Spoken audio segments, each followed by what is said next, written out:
Цасангаа өгүүлэлэг. Орж ирсэн хүүхдүүдийн гар дээр хідэн чихэр тавьж байтал тэдний дунд ёр бусын хүн зогсож байна. Хав хар царайтай үсний ширэлдээд дашны хэсгийг шиг болчихсон. Шагааг нь хүрсэн өргөн өмд нь ургадаад шилбэн цохойчихсан. Хөлн гэж хумстай илүүрл гэсэн үг. Хэрдэг болчихсон ямбуу цамцны цаанаас үл мэдэгхэн хоёр хөх том байх нь эмэгтэй хүн болохыг илтгэх мэт. Тоссон алхан дээр нь хідэн чихэр тавьтал ухаангүй баярлан инээмэр аядахт нь зурж ургасан хідэн шар шүд нь ярзайж харагдлаа.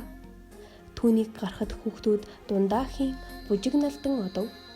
Ах маань над руу инээмсэглэн харж "Цасангаа гэдэг юм манай нутгийн ганц мэдрэл мотой хүүхэн дээ" гэж танилцуулсан юм.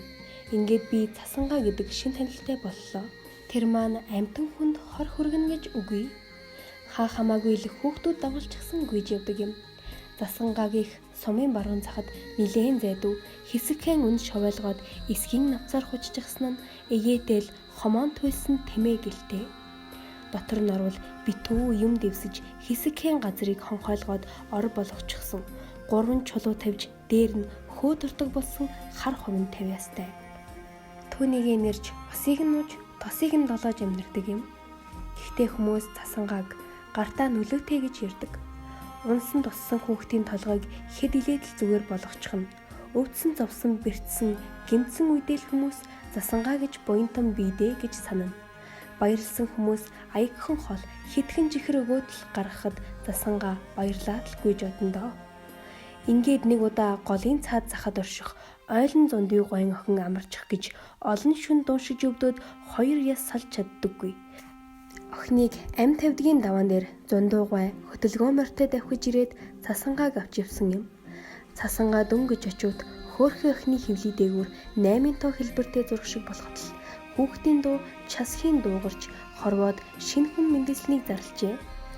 Буянтай амтан гэж зундуу гой магнайныхаа хөлсийг арчин баярлахдаа зундуу гойн ихнэр хэл хүгэнч олдохгүй нулимсэн туслуулан суусан юм.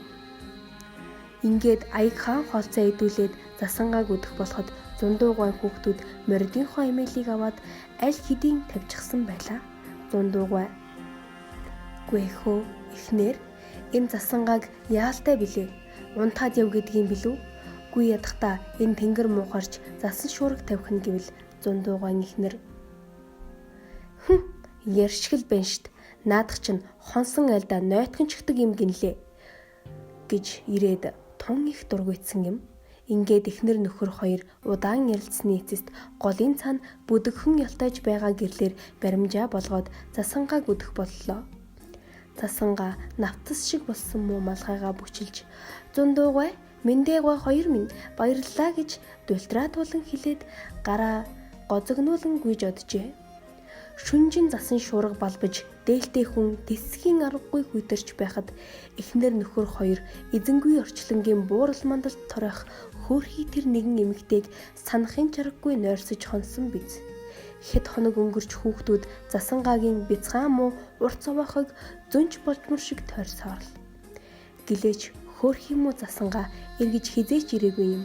Хинч түүнийг дурсаагүй. Харин уулан дотор удилддаг байсан чонын дуу нэг хэсэгтэй л намтсан юм гинлээ.